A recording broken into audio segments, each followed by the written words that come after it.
Welcome back. तो हम देख रहे हैं पठान कंट्रोवर्सी। इज बॉलीवुड हिंदोफोबिक? मैंने बात की थी एनालिसिस।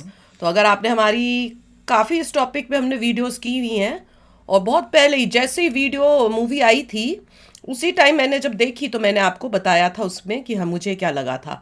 तो देखते हैं अब इनको क्या फील हुआ, इनको क्या लगा है, क्या हमारे थॉट्स सेम है कि डिफरेंट है, विच इज़ ओके राइट। तो you don't have to agree to everything that other person things, but let's see क्या है। तो वीडियो शुरू करते हैं। वीडियो शुरू करने से पहले अगर आप चैनल पर नए हो और आपने अभी तक सब्सक्राइब नहीं किया तो जल्दी से पहले सब्सक्राइब के बटन और बेल आइकन को क्लिक कर लो ताकि आपको हमारे सारे न्यू वीडियोस के नोटिफिकेशन मिल जाए जैसे हम अपलोड करें। अगर आपको वीडियो पसंद आता है प्लीज लाइक एंड शेयर। चलिए शुरू करते हैं। इससे पहले कि हो मैं पहले क्लियर कर दूं कि मैंने मूवी नहीं देखी है। इन्होंने नहीं देखी, कहते मैंने देखनी नहीं है। बिल्कुल देखते हैं। नहीं, और ये तो कह रहे ना इज बॉलीवुड हिंदोफोबिक। मैं तो कह रही हूँ इस बॉलीवुड अगेंस्ट नेशन। मुझे तो ये लगा उसमें, मुझे हिंदोफोबिक तो इतना नहीं फील हुआ, मुझे अगेंस्ट नेशन लगी थी, इस वजह से मैंने नहीं देखी। चलो शुरू करें। तो पठान फिल्म रिलीज होने के बाद इस फिल्म की चारों तरफ काफी कंट्रोवर्सी रही है। इस फिल्म को बॉयकॉट करने की बात चल रही है। फिल्म के खिलाफ काफी प्रोटेस्ट भी हुए हैं, और जो लोग इस फिल्म को बॉयकॉट या प्रोटेस्ट करने की बात कर रहे हैं उनके खिलाफ काफी इंटरेस्टिंग एलिगेशंस लगाए गए हैं। आज के us versus them, progressives versus देसी तालिबान एनवायरनमेंट में शाहरुख खान की पिक्चर देखना फर्स्ट डे फर्स्ट शो एक किस्म का एक पॉलिटिकल स्टेटमेंट भी बन जाता है। देसी तालिबान इस फिल्म को जितना टारगेट किया गया है शायद ही देश के इतिहास में किसी और फिल्म को किया गया हो। क्या यार, थोड़ा ज्यादा नहीं हो गया ये? Kashmir Files has received a lot of criticism. Have you watched that movie? वही तो I don't watch propaganda films. All of us disturbed and shocked by the 15th film. ये सब बॉलीवुड कंट्रोल कर रहा है कि अपना नरेटिव जो इनको अपने फायदे के लिए चाहिए, ये अपनी गेम चल रहा है। उनके नाम पे इतनी नफरत क्यों फैलाते हैं? The Kashmir Files is a movie that weaponizes the pain and suffering of Kashmiri Pandits to create an environment of disaffection against Muslims from Kashmir and Muslims from the rest of India, against universities like JNU, against professors and against journalists. It's like a settled thing. इसमें debate नहीं हो सकती. Now when it comes to context setting of what Kashmir at the time was, that it was underreported. A comment that's coming in from Sanjay Raut, who's attacked the film itself. क्या यार, कई लोग जो इस film को boycott करने की बात कर रहे हैं वो इस फिल्म की उन्हीं रीजन से निंदा कर रहे हैं जिस रीजन से वो बॉलीवुड की कुछ सालों से निंदा करते हुए आए हैं कि बॉलीवुड में एक एंटी हिंदू और प्रो मुस्लिम और प्रो पाकिस्तान बायस है। तो आज की वीडियो में आइए हम पता करते हैं कि क्या ये बायस एग्जिस्ट करता है। इस वीडियो में हम जो बॉयकॉट ब्रिगेड के खिलाफ भी आर्ग्यूमेंट्स होते हैं उन आर्ग्यूमेंट्स को भी देखेंगे और देखेंगे कि अगर ये बायस है तो क्यों है और इस बायस से कैसे जूझा जा सकता है। हेलो, श्याम शर्मा शो के इस एपिसोड में आपका बहुत बहुत स्वागत है। मैं हूं सेकुलरिज्म का सीईओ श्याम शर्मा और आप सबको एक सेकुलर प्रणाम। तो जो लोग बॉलीवुड को बॉयकॉट करने की बात करते हैं उनके खिलाफ अक्सर ये आरोप लगाया जाता है। ऐसे कुछ इंडिविजुअल एग्जांपल्स जरूर आपको कुछ फिल्मों में, टीवी सीरीज में मिलेंगे जिन्हें प्रॉब्लमैटिक कहा जा सकता है, लेकिन जो प्रोपेगेंडा यहाँ पर फैलाया जा रहा है ट्रोल आर्मी के द्वारा, उसे देखकर आपको लगेगा कि मानो फिल्म प्रोड्यूसर्स, एक्टर्स और ओटीटी प्लेटफॉर्म्स हर हफ्ते कोई सीक्रेट मीटिंग करते हो जहां पर वो डिस्कस करते हैं कि हम किस तरीके से हिंदुइज्म को टारगेट कर सकते हैं। अब देखिए, मैं भी ब्रॉडली एग्री करता हूँ कि बॉलीवुड की हिंदुओं के खिलाफ कोई ग्रैंड कंस्पिरेसी नहीं चल रही है। जो पठान मूवी निकल कर आई है, जो काफी सक्सेसफुल हुई है बॉक्स ऑफिस पर, वो हिंदुओं के खिलाफ कोई कंस्पिरेसी नहीं है। ये दीपिका पादुकोण को सैफरन बिकिनी पहना के हिंदुओं को इंसल्ट करने की कोशिश नहीं कर रही, लेकिन जो लोग इस फिल्म को बॉयकॉट कर रहे हैं वो इस बात को उठाने के साथ साथ एक दो और इश्यूज उठा रहे हैं जो इश्यूज इनके हिसाब से बॉलीवुड के साथ एक ट्रेंड बने हुए हैं। वो है प्रो पाकिस्तान।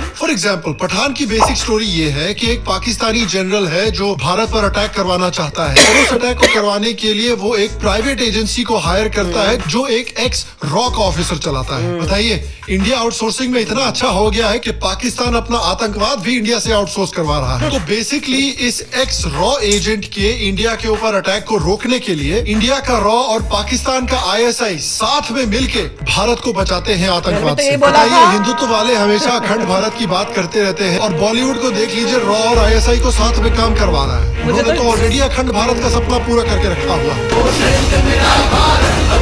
और फिल्म के बारे में एक इंटरेस्टिंग चीज ये है कि भाई रॉ ऑफिसर्स को इंडियन गवर्नमेंट से और रॉ से बहुत प्रॉब्लम्स हैं, लेकिन जो दीपिका पादुकोण है जो ISI ऑफिसर हैं, उनको अपनी गवर्नमेंट से या ISI से कोई खास प्रॉब्लम नहीं है, क्योंकि भाई ISI ने आज तक दुनिया में गलत किया ही क्या है। सही बात है। इनफैक्ट एक डायलॉग में तो शाहरुख खान दीपिका पादुकोण को यहाँ तक बोल देते हैं कि आपने ISI इंसानियत की खिदमत करने के लिए ज्वाइन की है। लगता है पठान फिल्म के डायलॉग वॉशिंगटन पोस्ट ने लिखे हैं।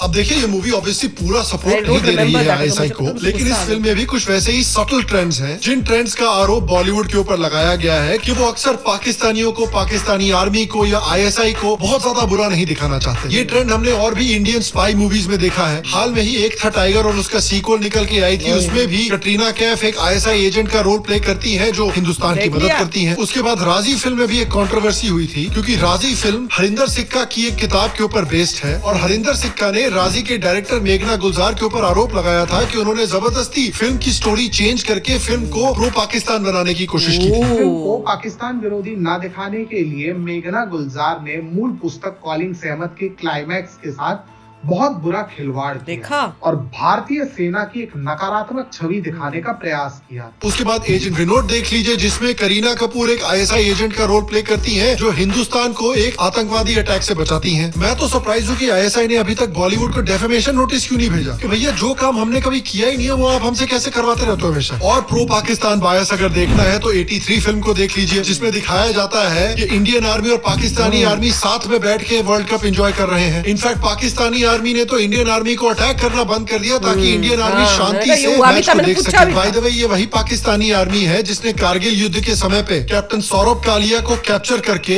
इतनी बुरी तरह से टॉर्चर करके मारा था कि सारे जिनीवा कन्वेंशन के कानूनों का उल्लंघन कर दिया गया था। ये कहानी बॉलीवुड आपको नहीं बताना चाहता, और मैं चाहता हूँ कि पाकिस्तानी आर्मी की रियलिटी, उनकी ISI की रियलिटी और उन्होंने कैप्टन सौरभ कालिया के साथ क्या हश्र किया था उसके बारे में आप पूरी कहानी जाने। और इसलिए आज की audio show recommendation is brought to you by Kuku FM। आज का ऑडियो शो रिकमेंडेशन है कारगिल वॉर सागा, जो कि कारगिल युद्ध की बहुत सारी अनसीन डिटेल्स आपको काफी अच्छे से समझाता है। इस ऑडियो शो को आप कहीं भी कभी भी सुन सकते हैं, और कुकू FM शाम शर्मा शो के व्यूअर्स के लिए एक यूनिक ऑफर लेकर आया है। अगर आप नीचे दिए गए लिंक पे क्लिक करते हैं, कुकू FM को डाउनलोड करते हैं, साइन अप करते हैं, कोड SSS50 का इस्तेमाल करते हैं, तो आपको आपकी मेंबरशिप पर 50% ऑफ मिलेगा और आपको आपका फर्स्ट मंथ सिर्फ 49 रुपीज में मिलेगा। तो आज ही लिंक पर क्लिक करके साइन अप करें और वीडियो के एंड तक वेट करें ताकि आपको कुकू FM के बारे में मैं थोड़े और डिटेल्स बता पाऊं। तो देखिए, 83 में जो हमको कहानी सुनाई गई है उसकी सच्चाई ये है कि जब इमरान खान से पूछा गया था कि इंडिया पाकिस्तान मैचेस के बारे में आप क्या सोचते हैं, तो उन्होंने बताया था कि भाई हम तो इसको मैच नहीं बल्कि कश्मीर के लिए जिहाद मानते हैं। कि भाई वो कहते हैं कि जब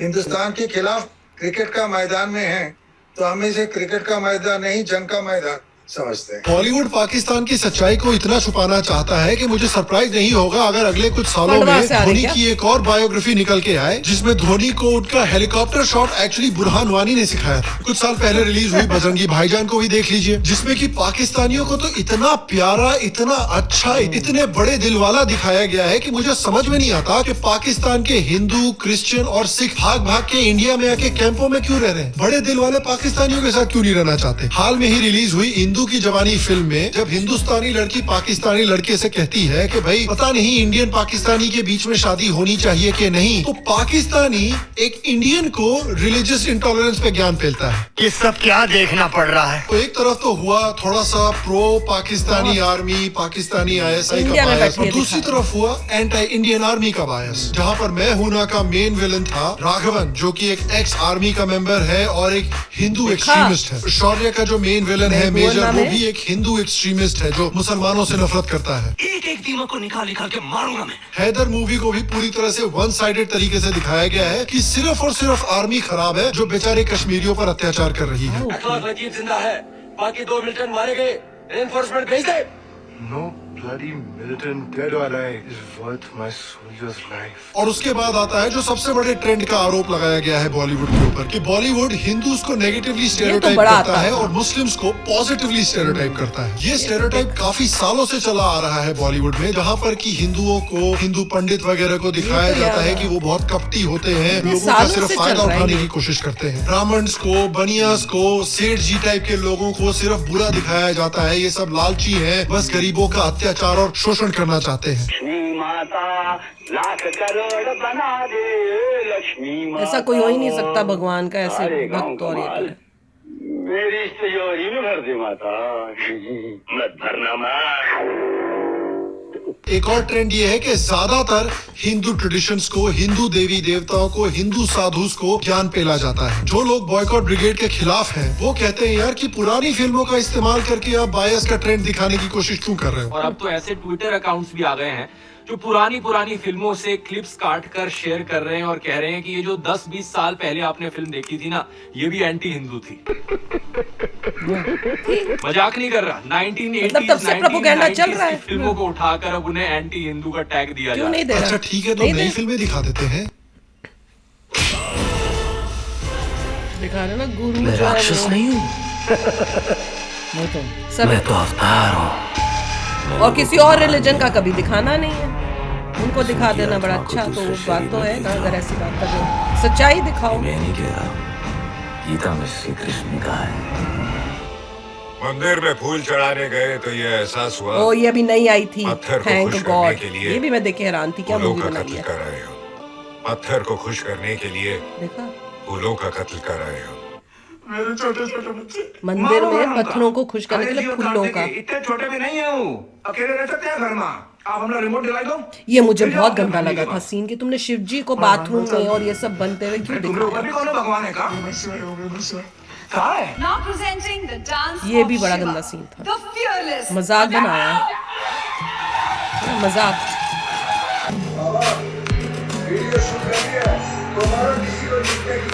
ये भी देखी है मैंने।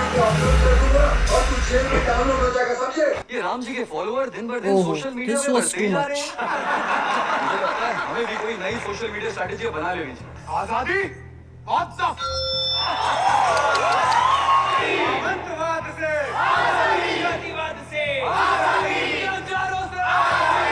परिवर्तन के लिए तैयार रहो।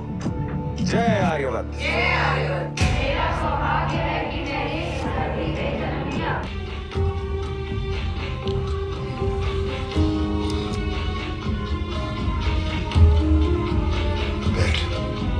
जंगी भाईजान के गानों में डायरेक्टर कबीर खान ने जबरदस्ती ऐसे वर्ड्स डालने की कोशिश की थी कि कुछ मांस खाने से हिंदुओं का धर्म भ्रष्ट हो जाए तो हो जाए, क्योंकि उनके हिसाब से ये एक पॉलिटिकल मैसेज था जो हिंदू सोसाइटी को रिफॉर्म करना चाहता है। It's also the most political song of the film because it came in the face of the beef man.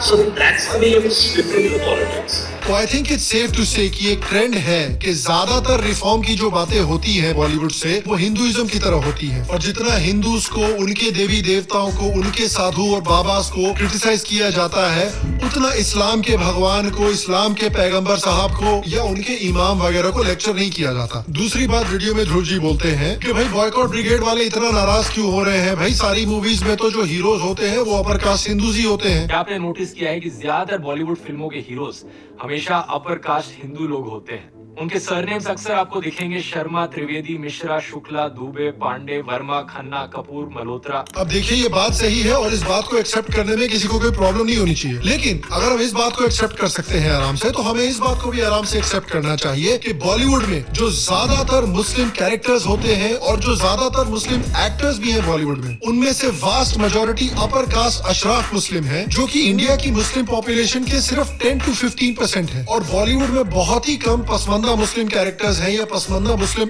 Actors हैं, जो कि एक्चुअली भारत की मुस्लिम पॉपुलेशन के 85 to 90% है। तो आपने अपर कास्ट हिंदूज की तो बात कर दी, लेकिन अपर कास्ट अशराफ मुस्लिम्स को किस तरह से ओवर रिप्रेजेंट किया गया है उसकी बात आपने नहीं की। आपने पसमंदा मुस्लिम्स की प्रॉब्लम्स को वैसे ही इग्नोर कर दिया, जैसे आपका दोस्त आपको इग्नोर करता है जब आपने जो पैसे उसको उधार में दिए थे वो आप वापस मांगते हैं।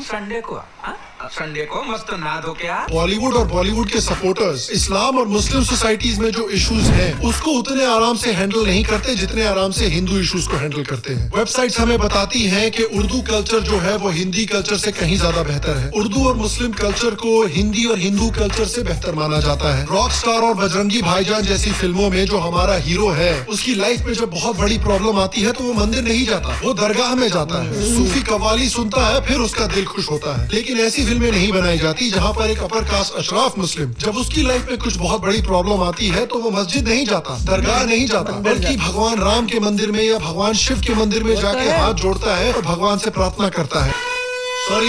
सॉरी डिमोनेटाइज मत करना यूट्यूब। दोबारा इस तरह की अनसेक्युलर बातें मैं नहीं बोलूंगा। Control.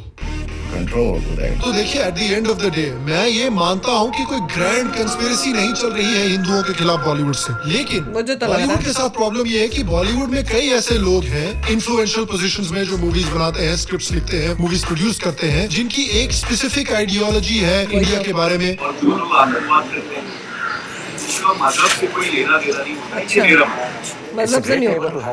We are great neighbors, they are good neighbors. Let's just love each other.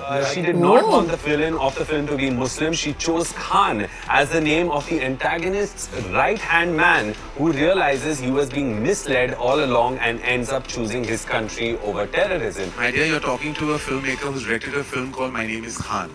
My sensitivities to religions across the world will always be on point. जिनकी एक स्पेसिफिक आइडियोलॉजी है हिंदुइज्म और इस्लाम के बारे में। आपके जहन में terrorist is equal to Pakistan या पाकिस्तान में और भी बाशिंदे रहते हैं? अगर आप मुगलों को बदनाम करना चाहते हैं कृपया करके उसे रिसर्च पर आधारित रखें। मुझे लगता है वे मूल राष्ट्र के निर्माता थे और ये लिखने और कहने के लिए कि उन्होंने हत्याएं की, बताएं कि किस आधार पर आप कह रहे हैं। फिल्म को पाकिस्तान विरोधी ना दिखाने के लिए मेघना गुलजार ने मूल पुस्तक कॉलिंग सहमत की क्लाइमैक्स के साथ बहुत बुरा खिलवाड़ किया और भारतीय सेना की एक नकारात्मक छवि दिखाने का प्रयास किया। तो सवाल ये उठता है कि ये आइडियोलॉजी और ये जो बायस है ये क्यों है? देखिए पहला रीजन तो ये हो सकता है कि कई प्रोमिनेंट जो फैमिलीज हैं बॉलीवुड की, चाहे एक्टर्स हो, प्रोड्यूसर्स हो, डायरेक्टर वगैरह हो, उनमें से बहुत सारी ऐसी फैमिलीज हैं जो पाकिस्तान से माइग्रेट करके बॉम्बे आई हैं। तो हो सकता है कि उनको एक नेचुरल प्यार है पाकिस्तान के लिए, पाकिस्तान के हिंदू हेट के बावजूद उनको हिंदूज को ऑफेंड करने में उतनी ज्यादा टेंशन नहीं होती है जितनी मुस्लिम्स को ऑफेंड करने में होती है। क्योंकि अगर आपने हिंदूज को ऑफेंड कर दिया तो ज्यादा से ज्यादा क्या करेंगे? आपकी फिल्म को बॉयकॉट करेंगे, आपके थिएटर के बाहर प्रोटेस्ट करेंगे, आपके फिल्मों के पोस्टर फाड़ेंगे। लेकिन याद करिए कि अगर मुसलमान कुछ ज्यादा ही ऑफेंड हो गए तो नुपुर शर्मा के साथ क्या हुआ था, कन्हैया कुमार के साथ क्या हुआ था? कौन सा बॉलीवुड का एक्टर या डायरेक्टर या प्रोड्यूसर नुपुर शर्मा की जिंदगी जीना चाहता है या कन्हैया लाल की मौत मरना चाहता है? उसके ऊपर से एक और बड़ा रीजन ये है कि इस्लामिक देशों में भी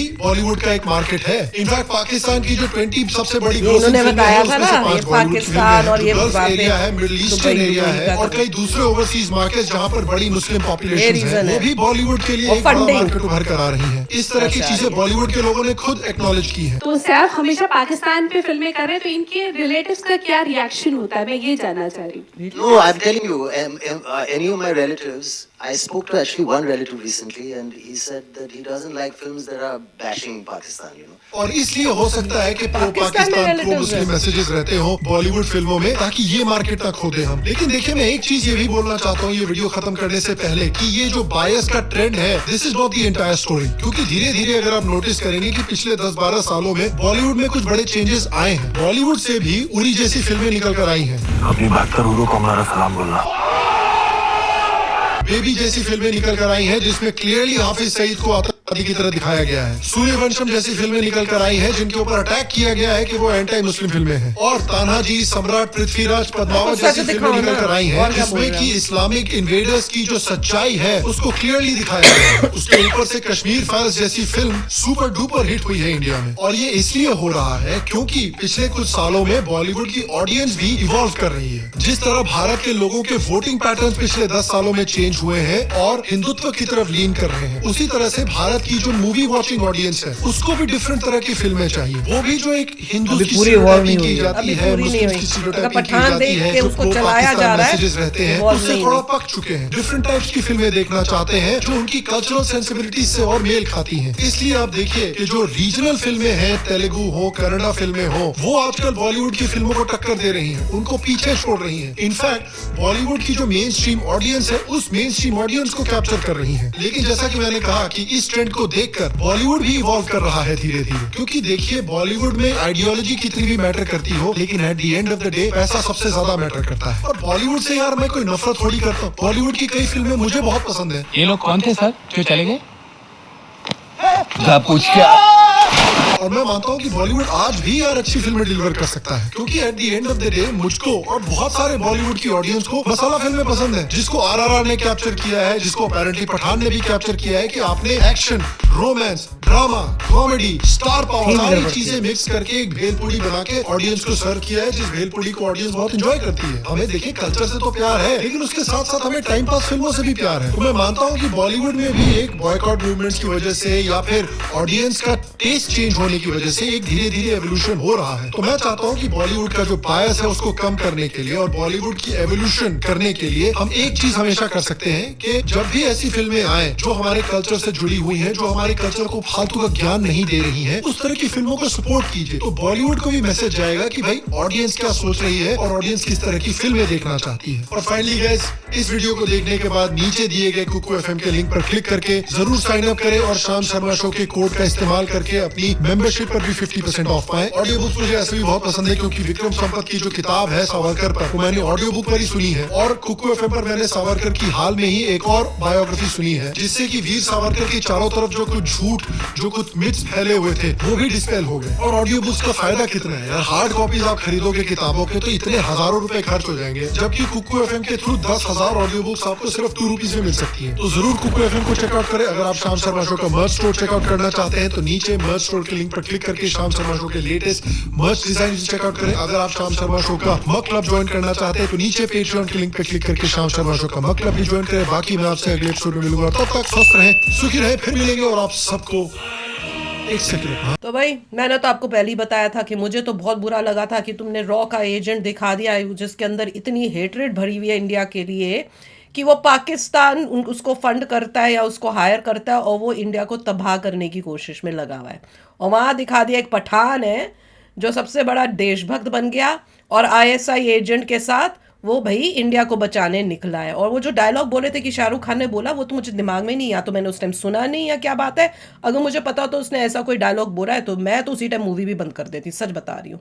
पर मेरा एक क्वेश्चन है, मिशन मजनू जो मूवी थी, आप बताओ मिशन मजनू में जो उन्होंने स्टोरी बताई कि जो होता है मेन हीरो जो एजेंट होता है इंडिया का और वो वहाँ पे रॉ एजेंट टाइप जो दिखाया होता है और वो वहाँ पे गया होता है और उसने एक पाकिस्तानी लड़की से शादी की होती है, ये क्या ट्रू में वो स्टोरी है कि इन्होंने ये फिक्शनल स्टोरी बनाई है? फिक्शन लग रही है मुझे। अगर क्योंकि पहले मुझे लगा ये अजीत दोवल जो है उनके ऊपर बनाई है या उन्हीं के किसी एक एजेंट जो जब वो गए थे, क्योंकि उन्होंने दिखाया था कि बाल लेके आए थे तो वो उन्होंने, मुझे याद है अजीत दोवल की जो इंटरव्यू थी उसमें उन्होंने बताया था कि हमने ऐसे बाल लिए थे और उसको टेस्टिंग के लिए भेजा था, जिससे हमें पता चला कि कहाँ पे ये न्यूक्लियर का काम कर रहे हैं। तो आप मुझे ये बताना कि ये फिक्शनल थी कि नहीं, और अगर ये फिक्शनल थी तो उसमें भी प्रोपोगेंडा था, भर भर के प्रोपोगेंडा था। दिखाने की ये कोशिश की है कि हम लोग एज इंडियंस कितने इनह्यूमेन कई बारी हो जाते हैं जब हमें अपना मतलब निकालना होता है। उसमें भी कुछ पंगे थे, कुछ और उस टाइप का किया गया था, पर पहले ये ज़रूर बताना। पर एनीवे इनका भी यही लगा है कि भाई चल तो रही है, ये तो हिंदुज़म को भी डाउनग्रेड करने की कोशिश करते हैं, मजाक उड़ाने की कोशिश करते हैं, और साथ साथ में अब इंडियन आर्मी को भी टारगेट कर रहे हैं, इंडियन सोल्जर्स को जो देशभक्त हैं या रॉ एजेंट्स हैं उनको भी इन्होंने टाइम एंड अगेन अब ये नया ट्रेंड शुरू किया है कि उनको नेगेटिव शो करें। राइट, मतलब देखिए उन्होंने काफ़ी अच्छे पॉइंट्स कहे हैं, बहुत ही अच्छे तरीके से एग्जांपल्स दिखाए हैं कि जहाँ पे जैसे कह रहे हिंदू फोबिक है बॉलीवुड।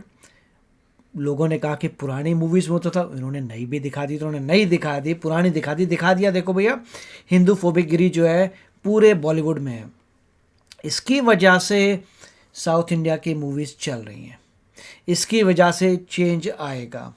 अभी मुझे पता नहीं कि मूवी ने कितना पैसा कमाया है, बट काफ़ी सारे लोग होंगे जो एग्री नहीं करेंगे इस मूवी से, मतलब मूवी की पूरी थीम से, मूवी के नाम से, और पूरा करने की आप किस बारे में से, जिसमें पता नहीं क्यों बेशरम रंग किसके बारे में, इससे ज़्यादा डीपर है कि तुम रॉ के अगेंस्ट जा रहे हो, तुम ऐसे प्रो कर रहे हो, तुम ऐसे मूवी बना रहे हो कि शायद पाकिस्तान में चल जाए, तो क्लियर नहीं हो रहा क्या वो रियली आपको लगता है कि हमारे देश की मूवी है जिसमें आपने हमारी स्पाई एजेंसी कोई गंदा दिखा दिया, दुश्मन की आईएसआई को अच्छा दिखा दिया, मतलब जो भी फिक्शनल कैरेक्टर्स बनाए हैं, फिर आपका मूवी का नाम उस पे है जो लेस देन 0.5% लोग हैं उस टाइप के। तो पॉइंट ये है कि आप क्या दिखाना चाह रहे हैं।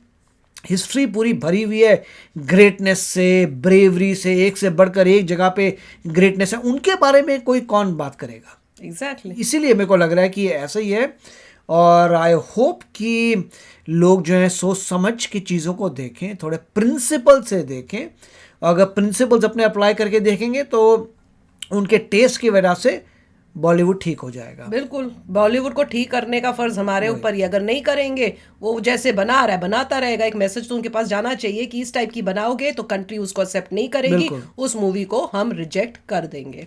तो चलो फ्रेंड्स, बहुत ही अच्छा वीडियो था, इन्होंने भी कोशिश की है पब्लिक में अवेयरनेस लाने की, होपफुली वो आएगी। तो चलो चलते हैं, मिलेंगे नेक्स्ट वीडियो में बहुत ही जल्द। Till then take care and bye bye. तो अगर आप मेरे इस चैनल पे नए हो तो जल्दी से सब्सक्राइब के बटन को हिट करो और बेल आइकन को क्लिक करो, ताकि आपको मेरा जब नया वीडियो मैं लगाऊं आपको उसके बारे में जल्दी से पता चल जाए।